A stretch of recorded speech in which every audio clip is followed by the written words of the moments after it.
할렐루야. 자, 우리 제목을 한번 같이 따라 합시다. 하나님께 부서진 사람. 다시 한번, 하나님께 부서진 사람. 일반적인 표현으로 부서졌다 그러면 참 좋지 않은 느낌이죠, 그죠? 집이 부서졌다, 차가 부서졌다, 뭐 배가 부서졌다, 그런 것들입니다. 망가졌다는 그런 느낌이 강합니다. 부서졌다 그러면 망가졌다, 그런 느낌이 들죠. 물론 사람에게 적용해도 그 사람이 부서졌다 이러면요, 실패했다, 망했다, 그런 느낌이 강합니다. 아니면 상했다, 다쳤다, 뭐 그렇게 되겠죠. 그런데요, 그 사람이, 어떤 사람이 하나님께 부서졌다 그러면요, 어떻습니까? 느낌이 전혀 다르죠. 따라 합시다. 하나님께 부서졌다. 자, 예를 들면 믿음으로 살지 않은 어떤 사람이 하나님께 부서졌다 그러면 그 사람의 불신앙이나 그 사람의 고집이나 그 사람의 아집이 부서지고 새 사람이 되었다, 그런 느낌이 아주 강합니다. 그렇습니다. 이처럼 하나님께 부서진 사람은요, 참으로 복된 사람입니다. 아멘 합시다. 그렇잖아요. 하나님께 부서진 사람은요, 정말 복받은 사람입니다. 하나님께 부서진 사람은요, 새롭게 기회를 얻은 사람입니다. 하나님께 부서진 사람은 하나님의 일꾼으로 부름받은 사람입니다. 할렐루야. 위대하신 하나님께서 그 사람을 불렀다는 사실입니다. 이렇게 하나님께 부서진 사람이 누구냐? 사도 바울입니다. 사도 바울은 하나님께 부서지고 나서 쭉 믿음 생활을 하면서 주의 사역을 감당하면서 이렇게 고백했어요. 나는 날마다 죽노라. 자, 우리 그 말씀을 한번 읽어봅시다. 31절입니다. 시작. 형제들아, 내가 그리스도 예수 우리 주 안에서 가진 바 너희에 대한 나의 자랑을 두고 단언하노니 나는 날마다 죽노라. 바울은요, 사울이었을 때 정말로 부서지지 않았던 사람입니다. 이 사람은요, 유대교 교인입니다. 이 사람은 하나님을 섬기는 사람이요, 누구보다 율법을 철저하게 지키는 사람이었습니다.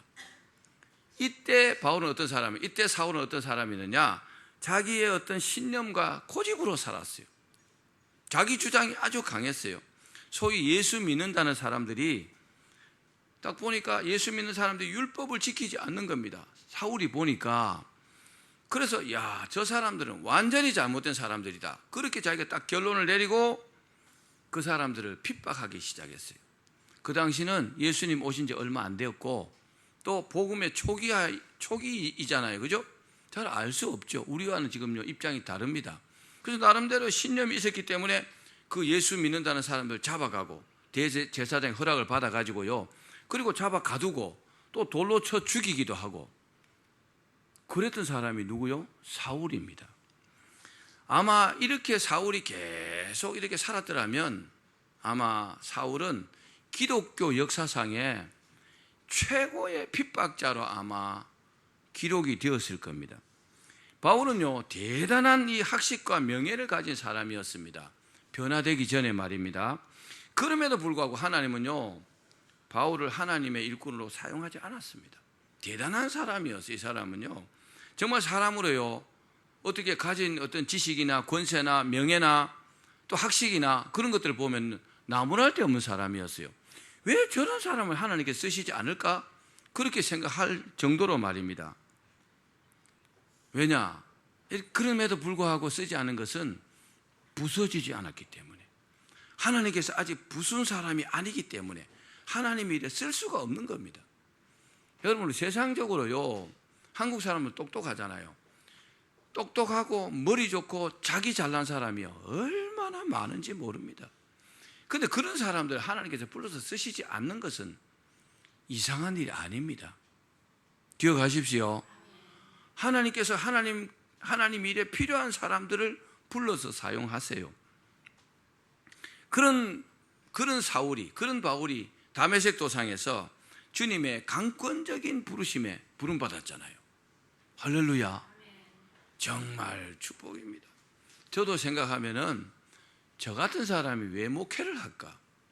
저는 한 번도 목자도 생각해 본 적이 없는 사람인데 하나님께서 사도 바울을 부르셨듯이요, 저를 목사로 불렀기 때문에 저는 이 자리에 서 있습니다.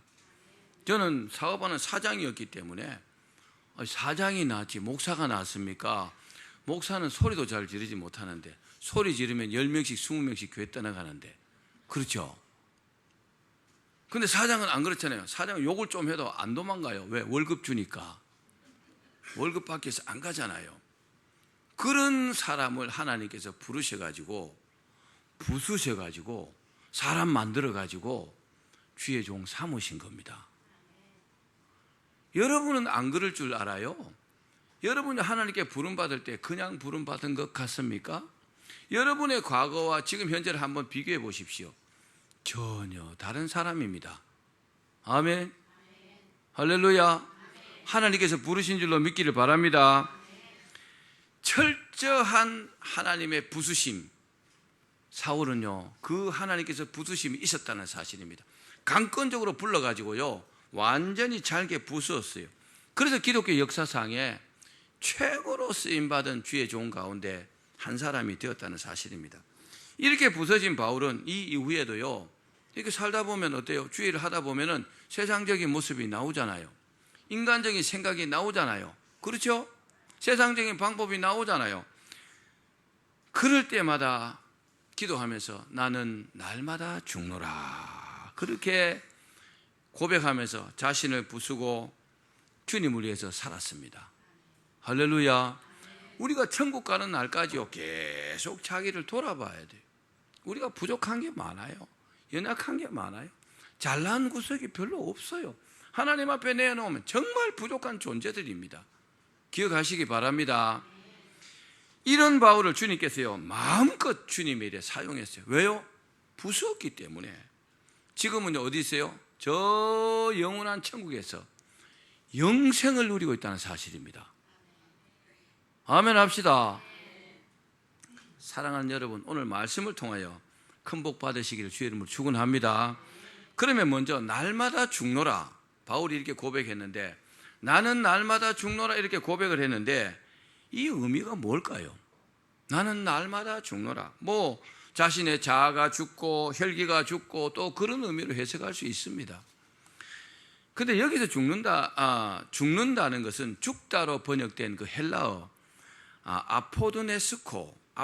아포도네스코는 분리의 뜻을 가진 아포가 분리입니다. 아포와 그리고 문자적, 상징적, 영적으로 죽는다라는 뜻을 가진 드네스코, 이 두 개 합성어입니다. 그래서 이것을요, 이렇게 파생된 단어인데 뜻이 뭐냐? 한번 따라합시다. 완전히 죽다, 죽음으로 완성하다. 자, 그래서 좀 어렵죠. 그렇기 때문에 이 죽는다는 것은요, 자신이 부서진다 이렇게 해석하면 되는 겁니다. 따라합시다. 자신이 부서진다. 특별히 하나님께 부서진 사람은 여러분 복이 있습니다. 이 사람은요, 하나님께서요, 딱 하나님 부수시면 어떻게 하시느냐? 새롭게 만드십니다. 아멘. 거듭난다는 말도요, 유사한 말입니다.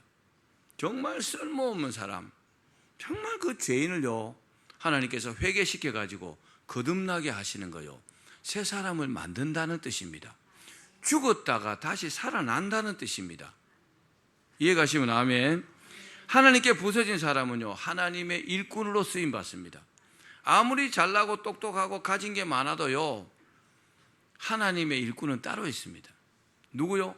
하나님께서 부르시고 그 사람을요, 부순 사람, 하나님께서 새롭게 만든 사람, 그 사람이 하나님의 일꾼입니다. 그러므로 하나님께 부서진 사람은요, 하나님께 영광을 돌리게 되어 있어요. 하나님께 부서진 사람은 또 하나님께서 책임지십니다. 믿어지시면 아멘. 하나님께서 부르셨고, 하나님께서 부수셨고, 하나님 다시 만드셨고, 하나님 일꾼으로 쓰시는데 당연히 책임지죠. 사람은요, 사람을 책임 못 집니다. 그런데요, 하나님은 책임지십니다. 영원까지 책임지십니다. 이 땅에서뿐만 아니라 말입니다. 여러분, 빵을 뭘로 만들죠? 예? 밀가루로 만들죠. 밀로 안 만들죠. 밀로 빵 만들 수 있어요? 그냥 뭐 대강 그렇게 말할 수 있지만 사실은요, 밀 자체를 가지고 밀 그대로를 가지고 빵을 만들 수 없어요. 어떻게 해야 됩니까? 밀을 잘게 부수어야 합니다. 가루로 만들어야 되잖아요, 그죠? 가루로 만들어 가지고 빵도 만들고 과자도 만들잖아요. 근데 밀이요, 나는 못 부서지겠어. 그러면요, 빵도 안 되고 과자도 안 되는 겁니다. 그렇죠? 밀 그대로 있으려고 하면은 절대로 빵이나 과자를 만들 수 없다는 사실입니다.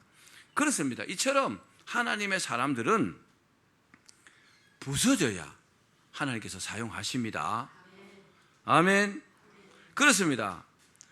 하나님께 부서진 사람은요, 하나님께서 더 좋은 것을 주십니다. 그 이전에 경험하지 못했던 수많은 복을 하나님께서 주십니다. 하나님께서 부서진 사람들은요, 또 하나님의 마음대로 사용할 수 있어요. 사람들 중에서 믿음이 없는 사람은 절대로 하나님의 말씀에 순종하지 않습니다. 믿지도 않기 때문에. 좀 믿는다고 하는 사람들도 믿음이 충만하지 않으면 자꾸 자기 생각대로 놀게 돼 있어요. 자기 생각대로 하게 돼 있어요. 그런데 하나님께서 완전히 부순 사람들은요, 하나님의 말씀대로 순종합니다. 하나님 입장에서는 뭐요? 하나님 마음대로 사용할 수 있는 겁니다. 여러분이 그 사람이 되기를 바랍니다. 하나님은요, 부서진 사람에게 세상과 비교할 수 없는 영원한 것도 주십니다. 믿기를 바랍니다. 자, 그러면 우리의 무엇이 부서져야 될까요? 우리가 부서져야 되는데 몇 가지로 말씀드릴게요. 첫 번째는 따라합시다. 혈기가 부서져야 한다. 사람은요, 누구나 다 혈기가 있습니다.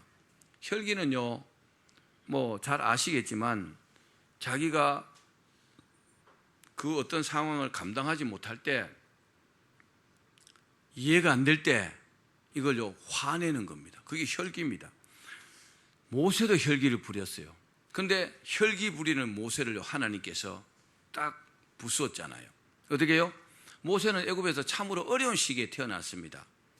근데 하나님의 인도하심으로 바로 공주의 아들로서, 애굽의 그 왕자로서, 그 왕궁에서요, 검술도 배우고 학술도 배우고 정말요 대단한 복을 누렸습니다.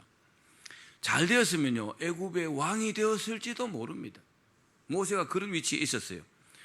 그런데 모세가요, 자기 백성들을 위한다는 명분으로 애굽 사람을 주먹으로 때려갖고 죽였어요. 혈기를 부렸습니다. 이 일로 말미암아 살인자가 되었어요, 모세는요. 그래서 바로가 죽이려고 하니까 미디안 광야로 도망갔습니다. 여러분, 미디안 광야로 도망간 것은 왜 도망갔을까요? 혈기는 부렸지만 살고 싶잖아요. 죽고 싶은 사람이 누가 있어요, 그죠? 그래서 살기 위해서 도망갔습니다.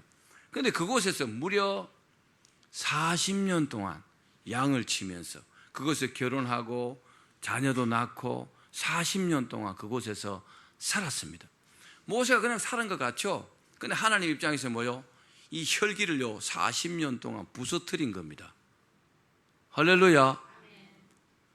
40년 동안 광야에 살면서요, 그 혈기가 쫙 부서지고 나니까 모세가 얻은 게 있어요.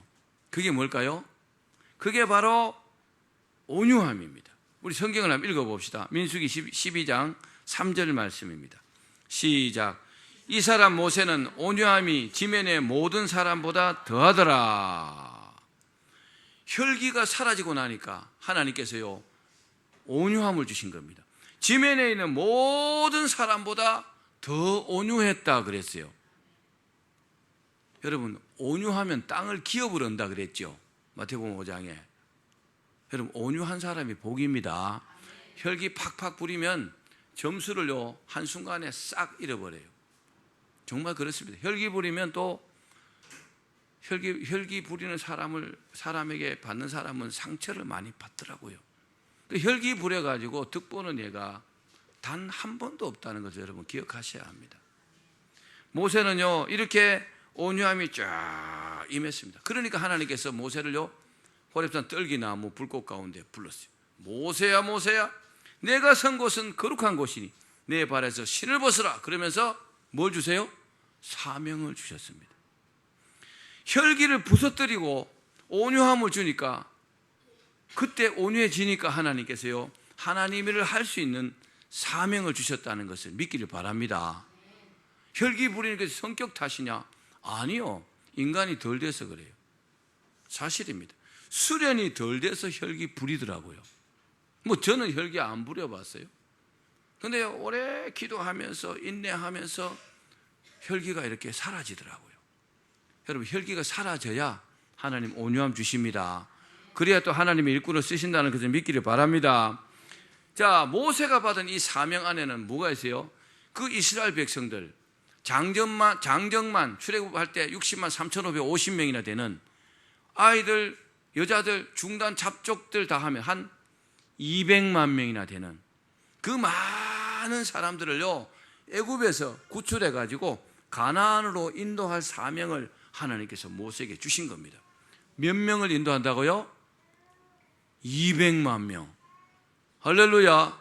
대구 시민들만한, 아마 그보다 더 많겠죠. 그 많은 사람들을 인도할 대장으로 모세를 불렀다는 겁니다. 여러분, 하나님께 쓰임받는 사람은 복입니다. 교회만 왔다리 갔다리 하면 잘하는 거 아니에요. 하나님의 일을 해야 복입니다. 하나님께 쓰임받아야 복이라는 것을 믿기를 바랍니다. 사랑하는 여러분, 우리가 가지고 있는 혈기가 사라지면요, 온유함만 주시는 게 아니고 하나님께서 뭘 주시느냐? 따라합시다. 권세와 능력을 주신다. 모세가요, 온유함만으로 그 200만 명 인도했을까요? 아니요. 불가능합니다. 그들을 다스릴 수 있는 권세, 그건 하나님 주시죠. 그 다음에 능력, 그것도 하나님 주신 겁니다. 아멘. 그리고 항상 모세 뒤에 누가 있어요? 하나님이 계세요. 모세가 하다가 안 돼서 기도하면요, 하나님 항상 응답해 주셨어요. 모세의 혈기가 부서졌기 때문에 그런 복이 있다는 것을 믿기를 바랍니다. 하나님께서 혈기 부리는 사울도 부수셨어요. 완전히 부서뜨렸습니다. 바울은요, 당시에 로마 시민이라는 대단한 권세를 가졌어요. 그리고요, 가말리엘 문화생입니다. 대단한 학식을 가졌죠. 또 수많은 지식을 가졌던 사람입니다. 이 바울은요, 헬라 철학에도 능통했다 그래요. 로마서나 이런 성경들 읽어보면 반어법의 명수입니다. 로마서 같은 걸 읽어보면 바울이 말입니다. 반어법의 명수예요. 그래서 성경이 축자 영감설로 기록이 되었는데, 그 사람이 가지고 있는 지식, 그 사람이 가지고 있는 능력, 그 사람이 자란 환경, 이걸 초월하지 않고 하나님께서 기록하게 하셨거든요. 그러니까 로마서와 베드로 전후서가 전혀 달라요. 읽어보면요, 그 어떤 문학성이나 표현 방법이 다르다는 겁니다. 그만큼 바울이 대단한 지식을 가졌다는 겁니다. 책을 많이 읽은 사람들은 이 사용하는 어휘도 달라요. 실제로 그렇습니다. 생각하는 것도 달라요. 생각하는 폭도 넓고 깊이도 굉장히 깊어요. 책을 안 읽는 사람들은 아주 단순합니다. 단순 명료한 게 또 뭐 강점이기도 하지만 생각하는 폭이나 깊이가 좀 좁은 것은 약점이겠죠.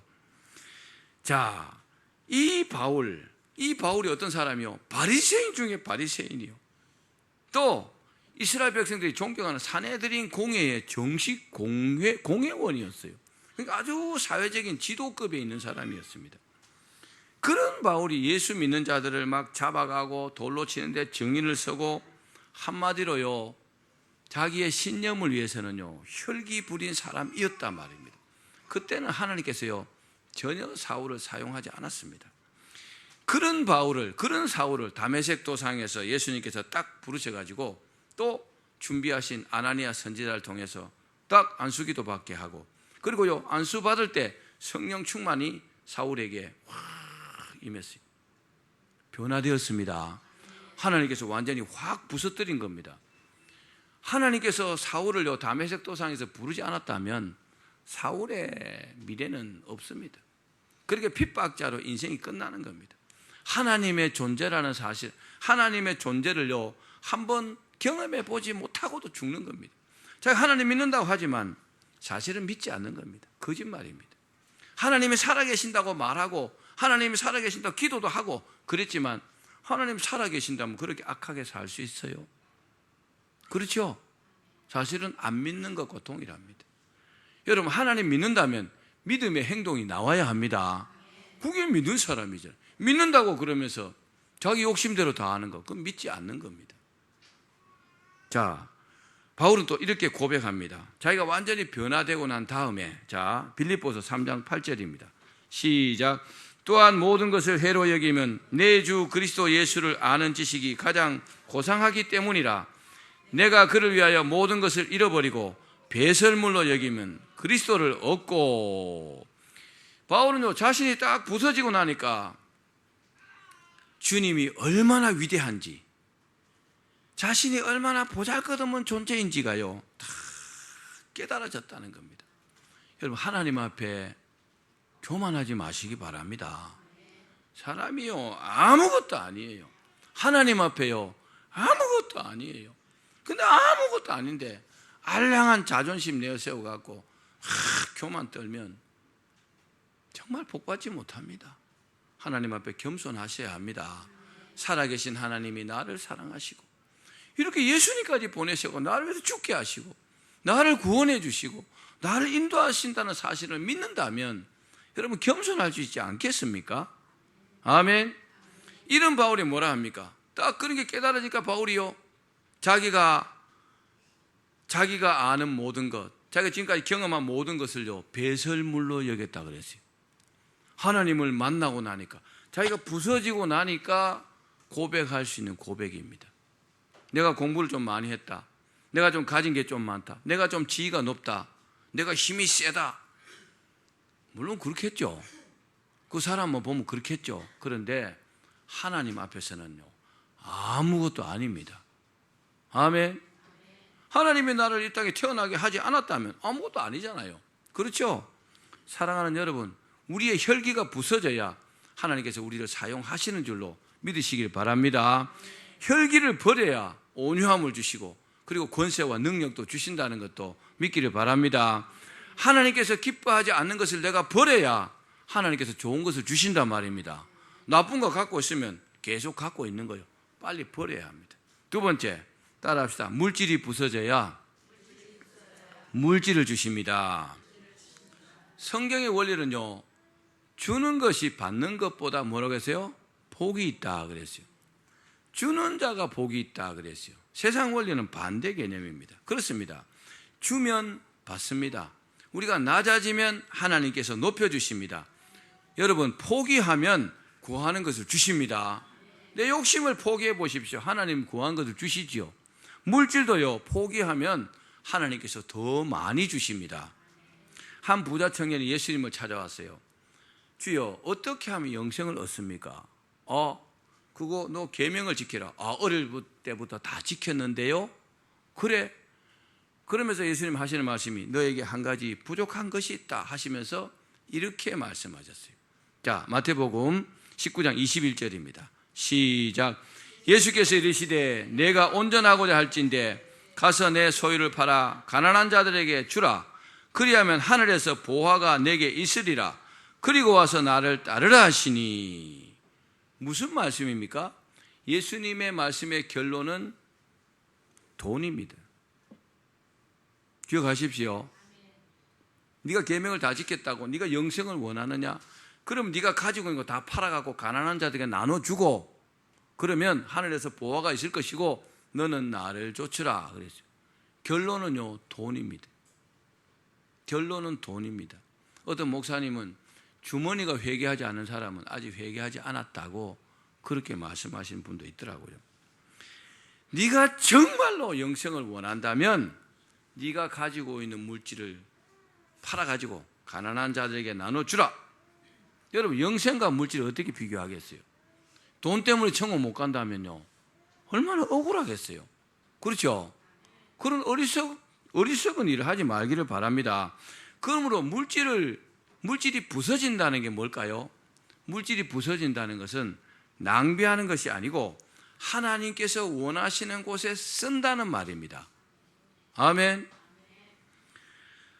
하늘에 있는 보화를 주신다는 겁니다. 내가 하나님 원하는 곳에 쓰면 하나님께서요 하늘에 있는 보화를 내게 또 주신다고 말씀하고 있습니다. 과거의 세계 최고 부자는 록펠러였습니다. 우리가 너무나 잘 알잖아요, 그죠? 근데 록펠러가요 돈을 엄청나게 벌었어요. 세계 최고의 부자가 됐어요. 근데 물질이 부서지지 않으니까 하나님께서요, 록펠러를 부수셨어요. 물질이 부서지지 않으니까 하나님께서 부수셨단 말입니다. 어떻게 부수셨습니까? 건강하게 사업 잘하고 축복받고 잘하던 사람이 갑자기 불치의 병에 걸려가지고 몇 살 때요? 53세 때 불치의 병에 걸려갖고 병원에 딱 입원했습니다. 의사 말이 당신은 이제 얼마밖에 살지 못합니다. 사형 선고를 딱 받았어요. 여러분 53세 당신이 이제 얼마 살지 못하고 죽습니다. 이렇게 사형 선고를 받으면 그 사람의 입장이 어떨까요? 그 심정이 기가 차겠죠. 그보다 더 젊은 사람도 뭐 사형 선고 받은 사람 많습니다만, 근데 록펠러는요 좀 달라요. 뭐가 달라요? 이 사람은 지금 세계 최고의 부자잖아요. 세계 최고의 부자가 뭐가 많습니까? 예? 뭐가 많아요? 돈이 세계에서 최고로 많은 사람이요. 록펠러가 그 돈을 벌려고 얼마나 애를 썼겠어요. 미친 듯이 돈 벌었어요. 근데요, 그거 하나도 써보지도 못하고 이제 죽어야 되는데 억울할까요? 억울하지 않을까요? 내가 죽어보면 이 돈 딴 사람 돈 될 텐데, 진짜 억울할 것 같아요. 그 입장이 되면. 그렇겠죠? 근데 록펠러가 주님 뜻대로 그 물질을 잘 사용했더라면 그런 어려움도 오지 않았겠죠. 여러분 명심하셔야 합니다. 돈은 내 돈이죠. 근데 하나님 주신 내 돈입니다. 그거 기억하셔야 합니다. 그런데 주의 뜻대로 사용할 수 있어야 그 사람이요, 정말로 여러분 현명한 사람입니다. 자, 록펠러는 이제 침대에 누워서 죽을 날만 기다렸어요. 사람이 태어나서 여러분 언젠가는 죽습니다. 자기가 벌어놓은 돈을 딴 사람이 다 쓴다고 생각하니까 막 좀 속된 표현이 열불 나겠죠. 그래서 딱 이렇게 생각했어요. 맞아, 내가 이왕 죽을 거, 내가 벌어놓은 돈 내가 다 쓰고 죽어야 되겠다. 근데 아무렇게나 쓰는 게 아니고요, 어떤 생각을 가졌느냐, 어려운 사람, 교회, 사회단체 이런 데요 막 돈을 기부하고 어려운 사람 도와주기 시작했어요. 할렐루야. 이야, 그러니까 사람이요, 될성 부른 나무는 떡잎부터 안다고 될 사람은요 하는 행동이 달라요. 그걸요 마피아에게 다 갖다 줬다든 이렇게 하면 어떻게 돼요? 술 먹어서 다 내버려도 이렇게 하면은 뭐 다 쓴 건 맞는데 결과가 다르잖아요. 그렇죠? 하나님께서 록펠러를 부수셨는데 올바르게 깨달은 거죠. 할렐루야. 이야, 록펠러가 정말 복받은 사람입니다. 세상의 원리는 돈을요 다른 사람에게 막 나누어주면 어떻게 해요? 점점 줄어들고 없어져야 정상입니다. 그게 세상 원리입니다. 그 성경의 원리는요 반대입니다.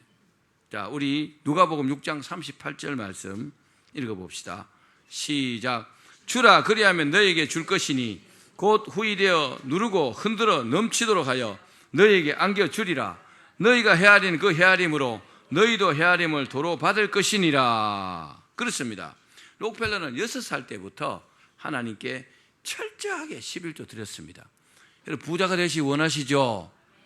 그러면요 철저하게 하나님 앞에 11조 드리십시오. 그래서 이 사람은요 세계 최고의 부자가 되었어요.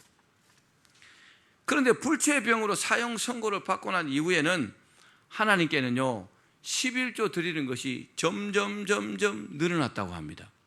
10분의 1 드리는 게 아니고 나중에는요 자기 소득의 10분의 9를 드렸다고 합니다. 90%를요. 이 사람들은 놀라지도 않네요. 11조를 안 드리는 분들은 뭐 놀랄 일도 없겠죠. 안 드리니까. 드리는 사람이 놀라야 합니다. 10분의 1 드리는 거 믿음으로 드리면 기쁘죠. 90%를 하나님께 드렸단 말입니다. 아멘. 또 교회나 사회단체 어려운 사람들에게 엄청난 금액을 기부했는데, 여러분 눈에 보이는 것만 제가 말씀드릴까요? 이 사람이 그렇게 기부해서 세운 대학이 몇 개냐? 24개. 대학이 24개요. 교회를 몇 개 건축했느냐? 4,928개를 건축했다고 합니다. 우와, 멋있잖아요. 평생에 교회를 한 개도 건축할까 말까인데 4,928개를 건축했다고 합니다. 이렇게 들였으면 돈이 다 없어져야 되잖아요. 그죠? 세상 원리대로 하면은. 그런데 하나님께서 사람께 드리면 드릴수록 록펠러의 재산은요, 죽을 때까지도 계속 한없이 늘어났다고 합니다. 주라! 그리하면 너에게 흔들어 넘치도록 준다 그랬잖아요. 하나님 말씀대로 되었습니다. 바울도요, 다메섹에서 변화를 딱 받은 후에 평생 돈 안 벌고 뭐 장막 깁는 일을 잠깐 했지만 복음 전하러 다녔어요. 그러나 바울이 한 번도 돈이 부족해가지고 돈이 부족하다 이렇게 말한 적이 없습니다. 성경에 보면은 필요할 때마다요, 하나님께서 물질을 늘 공급해 주셨습니다. 아멘. 하나님을 위해서 물질을 버린 바울, 하나님께 물질이 부서진 바울, 이 바울은요, 성령님의 지시를 받고 무조건 가기만 하면 잠잘 곳이 있고 먹을 것이 있고 쓸 물질이 준비되었습니다. 그것으로 선교한 겁니다. 할렐루야. 사랑하는 여러분, 하나님을 위해서 물질을 하나님과 사람에게 사용하시기를 바랍니다. 하나님을 위해서라는 단서가 붙습니다. 그래야 주님 앞에 그 물질이 부서진 거예요. 그러면 하나님께서 그 사람의 삶을 책임지시는 겁니다. 물질적인 삶뿐만이 아니고 건강뿐만이 아니고 영생까지 책임지시는 겁니다. 자, 마태복음 6장 34절도 읽어봅시다. 시작. 그러므로 내일을 위하여 염려하지 말라. 내일 일은 내일이 염려할 것이요 한날의 괴로움은 그날로 족하니라. 아멘. 여러분, 살아계신 주님을 믿고 주님을 위해서 물질을 버리면 더 많은 물질로 축복하실 줄 믿습니다. 여러분이 그렇게 되기를 바랍니다. 마지막으로 따라합시다. 주님께서 기뻐하시는 일을 하면 건강을 주신다. 여러분, 건강하고 싶으시죠? 건강하게 천국 가는 날까지 사시길 바랍니다. 록펠러 이야기를 조금만 더 할게요. 록펠러는 불치의 병에 걸려가지고 의사에게 사형 선고를 받고 하나님의 특별한 은혜 가운데 어려운 사람들에게 돈을 막 나누어 주기 시작했잖아요. 록펠러는 원래 구두쇠였어요. 이 53세 이전까지는 다른 사람을 도와주고 베풀었다는 이야기가 별로 없습니다. 돈을 긁어 모으기 위해서요, 정말요 악랄한 방법까지 썼어요. 그렇게 돈을 긁어 모았어요. 그래서 록펠러의 다른 면을 보면 굉장히 손가락질 받습니다. 뭐 저런 인간이 다 있어? 그 록펠러가 세계 최고의 부자고 11절에서 최고 복받았다 이렇게 말하면 어떤 사람들은 이 반대적인 면을 말합니다. 그 록펠러는 나쁜 놈이야. 그때는 언제? 53세 이전입니다. 근데 53세 이후에는 전혀 다르게 살았습니다. 근데 돈을 막 나눠주는데, 어려운 사람에 막 나눠주고 교회 주고 사회단체 막 기부하는데 돈을 받고 막 사람들이 막 기뻐하는 거죠. 그렇게 좋아하는 거죠. 그 록펠러 그 모습을 보니까 옛날에는 느끼지 못했던 희열을 느낀 겁니다. 이야, 저렇게 좋아하는구나. 그러면서요, 돈을 나누어 주는 것이 막 기쁘기 시작했어요. 그 사람들이 느끼는 그 기쁨이요, 자기에게 막 몰려온 겁니다. 할렐루야. 자기는 돈을 줬는데 기쁨이 몰려온 거죠. 여러분, 계속 기뻐하고 웃고 그렇게 살면요, 절대로 암에 걸리지 않는다고 합니다. 누가 암에 걸렸냐? 침울한 사람, 어두운 사람, 부정적인 사람, 그 사람에게 암이 걸린다 그래요. 여러분, 밝게 사시길 바랍니다. 암에 걸리면요, 남녀노소를요 구분하지 않습니다. 그 암이 그렇게 무서운 거예요. 한번 따라합시다. 항상 밝게 삽시다. 예, 막 웃으면 좋은 겁니다. 기쁨이 막 록펠러에게 몰려왔어요. 돈을 막 나눠준 횟수가 늘어나니까 기뻐할 일도 점점 늘어난 거죠. 거기에 비례해서 기쁨도 막 늘어났다는 겁니다. 그런 정신없이요, 사람들을 막 도와주기 시작했어요. 교회를 도와주기 시작하고 사회단체에 기부하고 어려운 사람 도와주고 그 사람들 아픔도 들어보고, 그럼 돈을 주면 그게 해결되고. 할렐루야. 이야, 멋지잖아요. 여러분, 죽을 때가 이렇게 사십시오. 그럼 돈이 많아야 되잖아요. 그죠? 축복을 많이 받아가고 이렇게 살면 참 좋겠어요. 그렇죠? 얼마나 멋집니까? 근데 이게 웬일입니까? 의사로부터 사형 선고를 딱 받았는데 그렇게 막 나눠주고 기뻐하고 나눠주고 기뻐하고 뭐 이런데 어느 날 의사가 깨끗이 다 나았다는 거예요. 그 병이 어디로 가버리고 없더라는 거죠. 수술한 적도 없는데. 여러분, 하나님께서 고치신 줄 믿기를 바랍니다. 이런 간증은요, 우리가 너무 많이 들을 수 있잖아요. 록펠러의 경우에는 뭐냐, 하나님을 기쁘시게 했기 때문에 건강해졌다는 것을 여러분 믿기를 바랍니다. 여러분, 건강해졌죠. 건강해지면요, 주의 일을 더 잘해야 합니다. 어떤 사람은 막 축복받기 위해서 기도하고 이래가 축복받고 나면은 딱 딴 사람 됩니다. 그럼 조금은 하나님 놔두십니다. 근데 길게 가면 큰 코 다칩니다. 기억하셔야 합니다. 록펠러는요, 그렇게 기뻐갖고 건강을 되찾았어요. 어떻게 해요? 아팠을 때보다 더 왕성하게요, 사람들을 막 도와주기 시작했어요.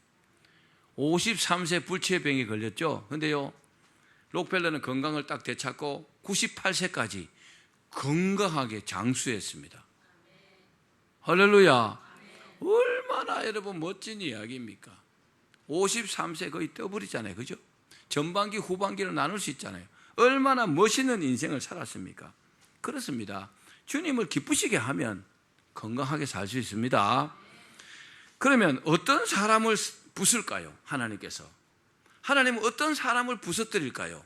성경에 보면 하나님이 일에 꼭 필요한 사람, 그 사람을요, 하나님께서 부수십니다. 모세는요, 하나님 일에 꼭 필요한 사람이요. 바울도요, 하나님 일에 꼭 필요한 사람입니다. 저와 여러분도 하나님 일에 꼭 필요한 사람입니다. 그래서 불러갖고 다듬고 계시는 거예요. 부서뜨리고 계시는 거예요. 부서진 사람도 있을 겁니다. 믿으십시오. 하나님께서 필요한 사람을 부숴서 그 사람을요, 부서뜨려가지고 하나님의 일꾼으로 사용하신다는 사실을 여러분 꼭 믿기를 바랍니다. 또 하나는 뭡니까? 주님의 일에 헌신하려고 하는 사람들을 하나님께서 부수십니다. 여러분, 주의를 하기를 원합니까? 주님께 충성하기를 원합니까? 그러면 하나님께서 간섭하시고 하나님께서 부서뜨립니다. 나는 예배는 드리고 싶은데 주의 일은 도통 관심 없어. 그럼 하나님도 관심 없습니다. 사실입니다. 여러분, 예배를 통해 은혜만 받지 말고 주의 일에 헌신하려고 하십시오. 그럼 하나님께서 우리를 다듬고 부수신다는 겁니다. 말씀을 맺습니다. 하나님은요, 항상 교만한 사람은 버리고 겸손한 사람을 쓰십니다. 겸손한 사람에게 복 주시고 그 사람을 쓰십니다.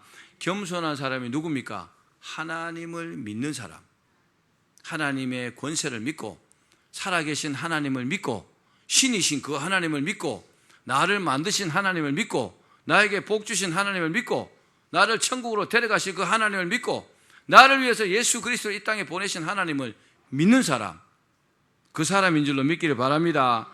또 이 사람은 누굽니까? 하나님으로 말미암아 부서진 사람, 바로 그 사람입니다. 또 이 사람은요, 바울처럼 살아가면서 기도하면서 나는 날마다 죽노라. 내가 하나님으로 말미암아 부서진 사람인데 성질 내면서 혈기 부리면서 세상적인 방법으로 얼마나 살고 싶겠어요. 그럴 때마다요, 나는 날마다 죽노라 그러면서 자신의 혈기를 죽이고 자기의 자아를 죽이고 하나님의 뜻대로 살려고 하는 사람입니다. 그런 사람을 하나님 기뻐하십니다. 하나님은요, 이런 사람을 이 땅에서나 천국에서나 그 삶을 책임질 줄 믿습니다. 이 땅에서는요, 살아가는 모든 물질적인 면, 건강의 면을 책임지십니다. 그리고요, 천국에서는 죽지 않고 영원한 생명으로 복받고 하나님과 함께 영생을 누리게 하십니다.